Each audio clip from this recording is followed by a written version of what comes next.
1,00,000 మంది శివభక్తులతో కలిసి మహారుద్రాక్ష పూజలో పాల్గొనండి. వెంటనే కాల్ చేసి మీ పేరును నమోదు చేసుకోండి.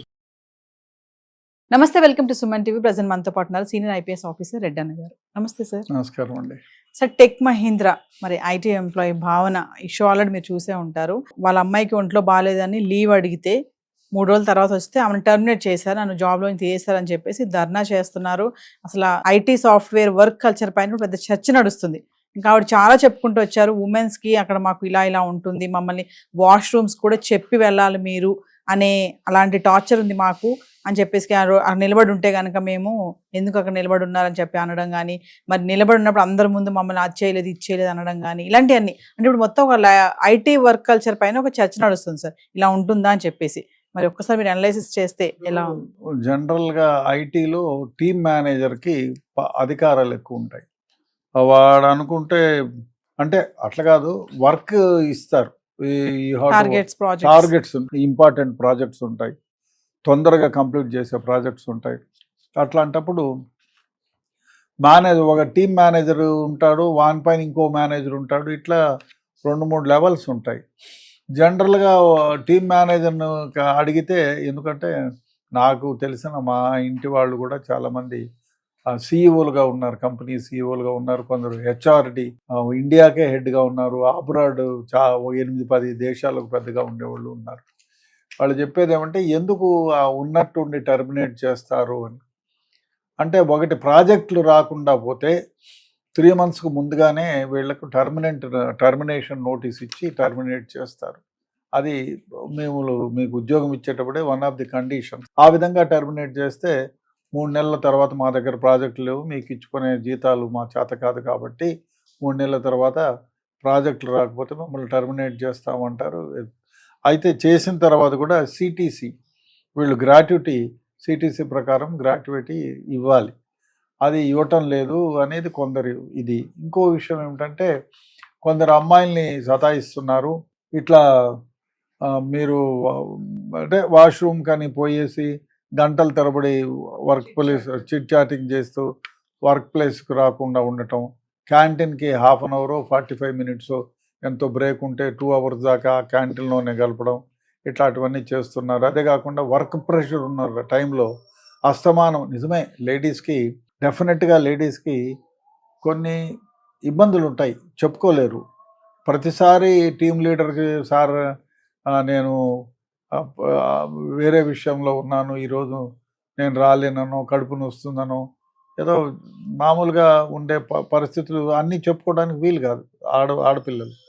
కాబట్టి అట్లాంటిది కంపెనీ వాళ్ళు గుర్తిరగాలి, అదొకటి. రెండోది, వీళ్ళల్లో కూడా కొందరు ఎంప్లాయీస్ 2 రోజులను లీవ్ పెట్టి నాకు సిక్ లీవ్, మా అమ్మాయికి బాగలేదో, మా అబ్బాయికి బాగలేదో, నా భర్తకు బాగలేదో అని 2 రోజులు లీవ్ పెట్టి వారం 10 రోజులు ఎక్స్టెండ్ చేసేస్తారు. అంటే డైలీ ఒక మెయిల్ ఇచ్చేసి దిస్ ఈజ్ లైక్ దిస్ అని చెప్పి. అదే కాకుండా ప్రాజెక్టులు వాళ్ళకి ఎట్లుంటాయంటే గొంతు మీద కత్తిలో ఉంటాయి.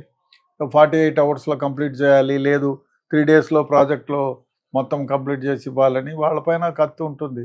కాబట్టి వాళ్ళు కూడా వీళ్ళపైన బాగా ఫోర్స్ ఉంటారు. కాకపోతే కొందరు విండక్టివ్గా చేస్తారు మేనేజర్స్, ఈ ప్రాజెక్ట్ మేనేజర్స్, సీనియర్ మేనేజర్స్ కొందరు కక్ష కట్టుకొని మరి ప్రాజెక్టు అంటే విల్ఫుల్నెస్, అంటే తనకు నచ్చిన విధంగా లేకపోతేనో వేరే విధంగానో వాళ్ళని హింసించే పరిస్థితులు కూడా కొన్ని దగ్గర జరిగాయి.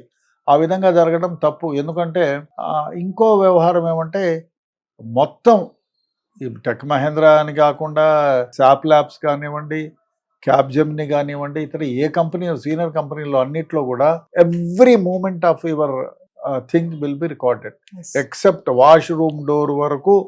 మీరు ఎక్కడున్నా ఆ కంపెనీలో మొత్తం సీసీ ఫుటేజ్లు ఉంటాయి. అందువల్ల మీరు ఎంతసేపు పనిచేసింది, ఎంతసేపు సీట్లో లేకుండా పోయింది, ఎవరితో ఎంతసేపు హస్కేసింది అన్నీ ఉంటాయి. కొందరు పోయినోళ్ళు ఈ హస్కులో గడిపేవాళ్ళు ఉంటారు, కొందరు ఒక పర్సంటేజ్ తక్కువగా. కొందరు టీమ్ మేనేజర్ తిక్కోళ్ళు ఉంటారు, వాళ్ళు ఈ విధంగా కొందరిని హెరాస్ చేసిన సందర్భాలు ఉన్నాయి. సో వర్క్ లేనప్పుడు, పెద్ద కంపెనీల్లో కూడా వర్క్ లేనప్పుడు మామూలుగా 90 days టర్మినేషన్ నోటీస్ ఇచ్చి టర్మినేట్ చేస్తారు మామూలుగా, వర్క్ లేకపోతే. బాగా పనిచేసే వాళ్ళకి మామూలుగా అప్రిషియేషన్ లెటర్స్ ఇవ్వాలి, అదేవిధంగా ట్రైనింగ్ పీరియడ్లో ఉన్నప్పుడు మీరు పిచ్చిగా వ్యవహారం చేస్తే వాళ్ళు మిమ్మల్ని టర్మినేట్ చేసే నోటీస్ ఇవ్వకుండా టర్మినేట్ చేసే అధికారం ఉంటుంది. బట్ ఈ భావన చెప్పడం ఏమంటే మొన్ననే ట్రైనింగ్ అయిపోయింది, ఆమె ఉంది, ఓ పిల్లకేవో బాగలేదు, లీవ్ పెడితే లీవ్లో నుంచి రాగానే టర్మినేట్ ఇచ్చి పంపించేశారు, కనీసం రీజన్ అన్నా చెప్పలేదు నాకు అని చెప్తుంది. బట్ ఎంత మాత్రం రీజమో రేపు పొద్దున్నే ఆ కంపెనీ వాళ్ళని అడిగితే ఏం జరిగిందో చెప్తారు. ఈమె పని చేయకుండా ఉందా, లేదు 10 సార్లు కొందరు అంటూ నెలలో 2 రోజులు 3 రోజులు హెల్త్ ఇష్యూ ఉన్నప్పుడు వాష్రూమ్కి పోయినారంటే దెర్ ఇస్ అ మీనింగ్. ఆ నెల రోజులు మొత్తము వాష్రూమ్లో ఫ్రెండ్స్తో గడుపుతూ ఉంటే డెఫినెట్గా ఉంటుంది. అదే కాకుండా కొందరు టీమ్ లీడర్సు, సీనియర్ మేనేజర్సు కక్ష పట్టుకొని మేము చెప్పినట్టు చేయలేదు, చెప్పినట్టు వినలేదని ఉద్యోగం నుంచి టర్మినేట్ చేసిన సందర్భాలు ఉన్నాయి. ఉంటే దాన్ని రిప్రజెంట్ చేసి ఈ విధంగా చేశారు, నా వర్క్ పర్ఫార్మెన్స్ చూడండి, నా వర్క్ షీట్ చూడండి, how much I'm working, he is telling wrong అని కూడా అడుగుతారు. ఆ విధంగా జరుగుతుంది కూడా. కాబట్టి ఈ వర్క్ కల్చర్ అనేక రకాలుగా ఉంటుంది.